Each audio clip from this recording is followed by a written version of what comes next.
Dear comrades and friends, I hope you hear me. It is a great honor to speak here today on behalf of Belgrade Forum for a World of Equals from Serbia, Federal Republic of Yugoslavia, ex-Federal Republic of Yugoslavia.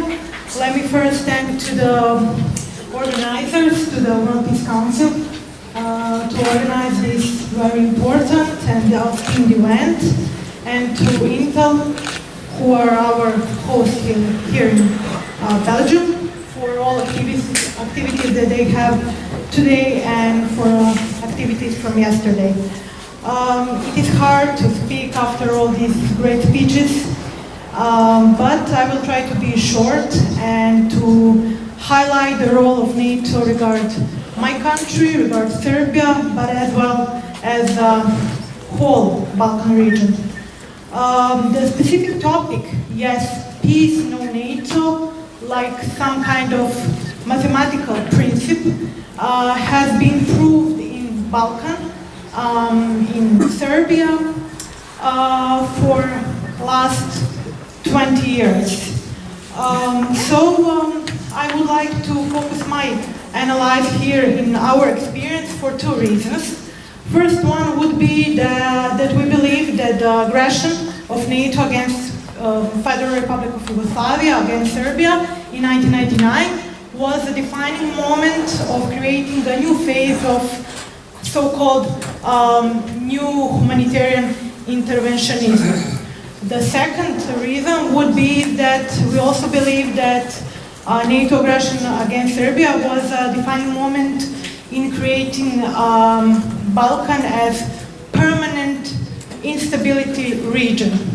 So current concerns in Balkan toward the crisis in Macedonia, but as well as creating a great Albanian project that is very active these days in Balkan, are very related to the NATO aggression in 1999. So as you probably have had the opportunity to listen about aggression, I hope you're fine to make one more review on what happened in 1999 so we can make any relations and conclusions with the current crisis in Balkan these days, so in 2017. So, as we know, NATO military intervention, so-called military intervention, was conducted in order to protect Albanian minority rights, and this historical and complex and protracted conflict was had a simplified approach of NATO, but as well as from European Union.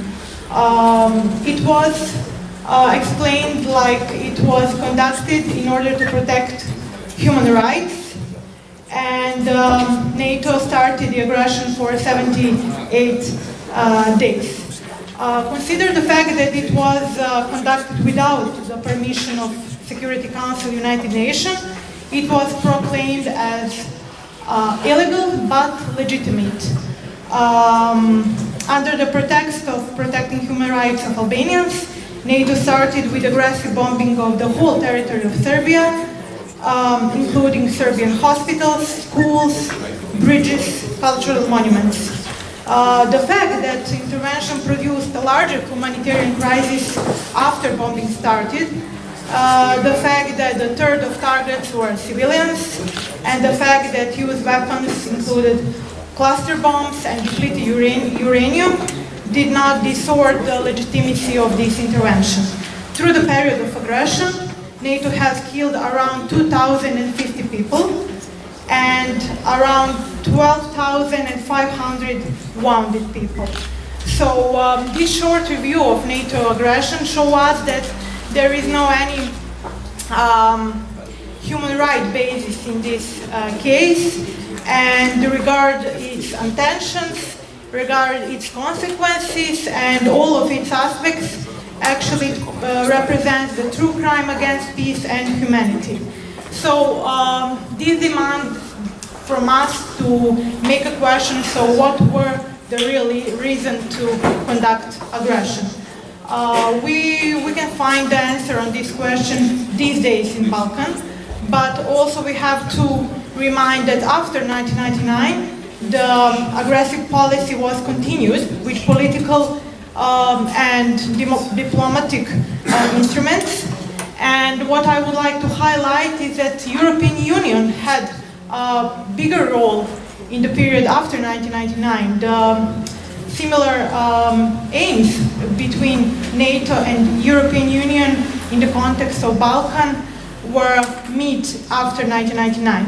The EULEX mission, as the largest civilian mission of European Union, became a framework for internationally led process of establishing independent state of Kosovo, which were led by former Kosovo terrorist group, so-called KLA. So, this part after 1999, which took 18 years by now, was used to promote unilateral secessionism of Albanian minority and create an independent state which represents threat to whole Balkan, but as well as threat to Europe. The absurd of this mission in Kosovo is that despite the fact that Kosovo received a largest amount of international aid per capita, compared to Afghanistan, 50 times more money in the case of Kosovo. Despite that fact, Kosovo today represents the poorest society in Europe, the most corrupted and most criminalized society, with 40% of people living in poverty and 15% of people living in extreme poverty. For example, infant mortality rate is higher than those in Syria, Palestine, or Libya.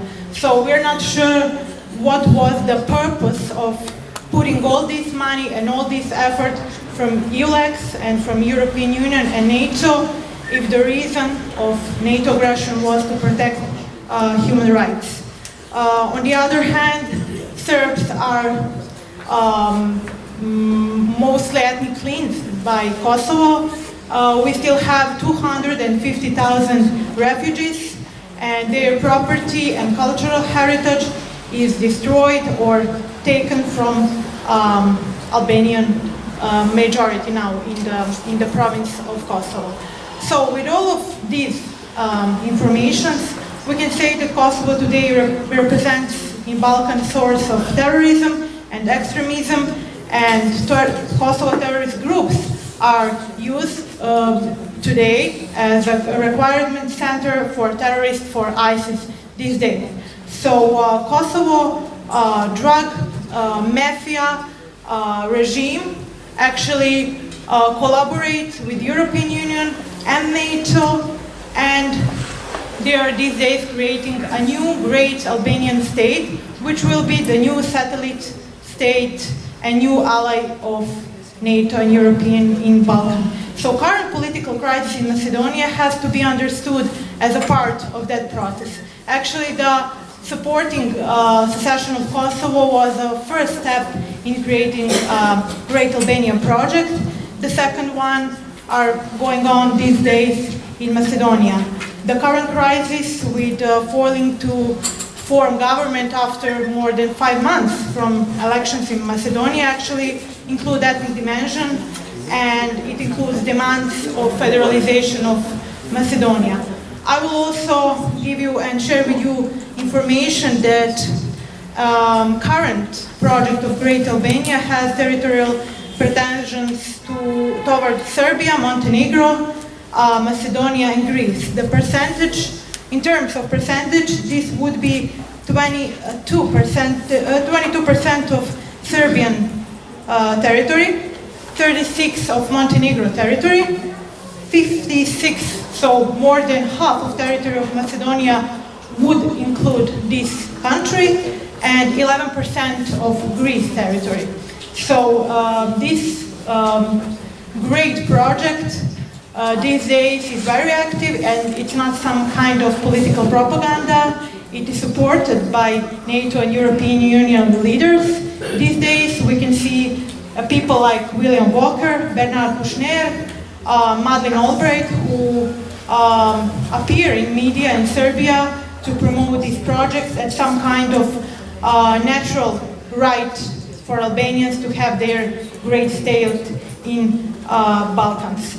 So, what will happen in the future, we are not sure, but making and creating a great Albania is not possible without a new war in Balkans. That war is obviously supported step by step by NATO these days, and of course by European Union. Through the process of stabilization and association of the European Union, which is used as a political instrument in promoting United States and NATO strategical interest in this region, is very active. So, of course, we don't want that. We don't want to have new war in Balkan, but of course, we will never accept secession of Kosovo. We'll never accept Great Albanian project. We demand peace, but we don't believe that peace will be possible with actual policy of NATO and European Union in Balkan. So here, today I would like to thank you for this opportunity to share maybe information that were not so noticeable for you, or maybe you didn't have opportunity to listen about this in media, but which will be, of course, the future of Balkans if something big doesn't change. So thank you for your attention, and I hope that I will meet your expectations.